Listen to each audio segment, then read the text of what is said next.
La naissance d'un mythe numérique.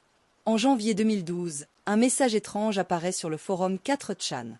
Il commence par ces mots énigmatiques. « Bonjour. Nous cherchons des individus très intelligents. Pour nous les trouver, passez ce test. » Signé par une entité inconnue nommée Cicada 3301, ce message allait devenir le point de départ d'une des énigmes les plus complexes et fascinantes de l'histoire d'Internet. Contrairement à un simple canular, Cicada 3301 présentait une série de défis nécessitant des connaissances poussées en cryptographie, littérature, philosophie, stéganographie et même géolocalisation. Le mystère s'est rapidement répandu sur Reddit, Twitter et dans les cercles de hackers du monde entier. Des milliers de personnes se sont mobilisées pour résoudre cette énigme. Ce qui la rendait unique n'était pas seulement sa complexité, mais aussi sa profondeur culturelle. Des références à William Blake, à des textes religieux anciens, ou encore à des systèmes de chiffrement peu connus ont été intégrés à chaque étape. Cicada semblait vouloir tester l'intellect, mais aussi l'endurance mentale et l'esprit de collaboration. Mais qui se cachait derrière Cicada 3301 ? Une organisation secrète ? Une agence gouvernementale comme la CIA ou la NSA ? Un collectif artistique ? Ou un groupe d'individus désireux de recruter des esprits brillants pour une cause inconnue? Le mystère ne faisait que commencer. Les défis, une chasse mondiale à l'intelligence. Le premier puzzle n'était qu'un début. Rapidement, les énigmes ont gagné en complexité. Des images contenant des messages cachés via stéganographie, des codes QR cachés dans des affiches collées dans des villes du monde entier, de Paris à Séoul, de Varsovie à Sydney. Le puzzle s'est transformé en une chasse au trésor mondial, mobilisant les plus grands esprits du web. Les énigmes mêlaient différentes disciplines. On y retrouvait du chiffrement RSA, des références à la suite de Fibonacci, à des poèmes mystiques et même à des ouvrages ésotériques médiévaux.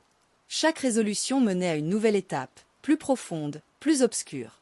Certaines énigmes étaient si complexes que même les experts en sécurité informatique s'y sont cassés les dents. Et puis, après plusieurs semaines, les messages s'arrêtaient brusquement. Ceux qui avaient réussi à résoudre tous les défis recevaient, semble-t-il, un message privé les invitant à un niveau supérieur, à l'abri du regard du public. Qui furent ces élus? Que leur a proposé Cicada? Aucune réponse officielle n'a jamais été donnée. Ce silence n'a fait qu'amplifier le mythe. Théories, rumeurs et héritage. Au fil des années, plusieurs vagues de puzzles similaires sont apparues, en 2013, 2014. Puis plus rien. Qui est Cicada 3301? Les théories ne manquent pas. Certains pensent qu'il s'agit d'un programme de recrutement pour une agence d'espionnage. D'autres évoquent une société secrète cherchant à identifier des individus capables de résister à la surveillance mondiale. Certains y voient un projet artistique ou philosophique destiné à éveiller les consciences. Il y a même ceux qui affirment que Cicada 3301 serait lié à une forme de cyber-ésotérisme, voire à une intelligence artificielle testant les humains pour son propre apprentissage. Les amateurs de complot trouvent dans le mystère de Cicada un terrain fertile. Malgré les spéculations, aucune entité n'a jamais revendiqué officiellement la création de ces énigmes. En 2016, un message signé Cicada 3301 annonçait que le groupe n'avait aucun lien avec les nombreux imitateurs apparus. Cela renforce l'idée que les vrais auteurs se sont retirés ou ont simplement accompli leur mission. Aujourd'hui, Cicada 3301 fait partie intégrante de la culture Internet. On en parle dans des documentaires, des séries, des forums.